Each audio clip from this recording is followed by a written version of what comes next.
જૂનાગઢના કેશોદ તાલુકાના પીખોર ગામના વતની અને ભારતીય સેનાના હવાલદાર ભરતકુમાર કરણભાઈ દયાદર વડોદરા ખાતે ફરજ દરમિયાન હાર્ટ એટેક આવતા શહીદ થયા છે. શહીદ જવાનના પાર્થિવ દેહને વતન લાવવામાં આવતા સમગ્ર પંથક હિબકે ચડ્યો હતો અને દેશભક્તિના માહોલ વચ્ચે કેશોદ ખાતે વીર જવાનને અશ્રુભીની શ્રદ્ધાંજલિ આપવા માટે વિશાળ જનમેદની સાથે રેલી યોજાઈ હતી. જય હિન્દ. હું કેશોદ માજી સૈનિક સંઘ પ્રમુખ વેગડા ગોવિંદ. અત્યંત દુઃખદ અવસાન હું કહેવા માંગુ છું કે ભરતભાઈ કરણભાઈ દયાદર જે વડોદરા EME ખાતે શહીદ થઈ ગયેલ છે, તો તેનો પાર્થિવ શરીર અત્યારે કેશોદ મુકામે આવેલ છે.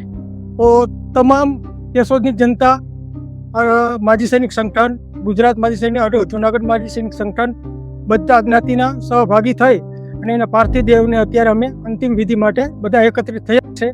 કેશોદ સ્મશાન ખાતે વીર જવાનના અંતિમ દર્શન માટે લોકોના ટોળે ટોળા ઉમટ્યા હતા, જ્યાં વીર ભરતભાઈ અમર રહો અને ભારત માતા કી જયના ગગનભેદી નારા ગુંજી ઉઠ્યા હતા. સેનાના પ્રોટોકોલ મુજબ ગાર્ડ ઓફ ઓનર સાથે શહીદ જવાનને અંતિમ સલામી આપવામાં આવી, ત્યારે પરિવારજનો અને ગ્રામજનોમાં ભારે શોક સાથે અત્યંત લાગણીસભર દ્રશ્યો સર્જાયા હતા. માતૃભૂમિના આ વીર સપૂતને આખું ગુજરાત નમન કરે છે. જોતા રહો ગુજરાત વંદન.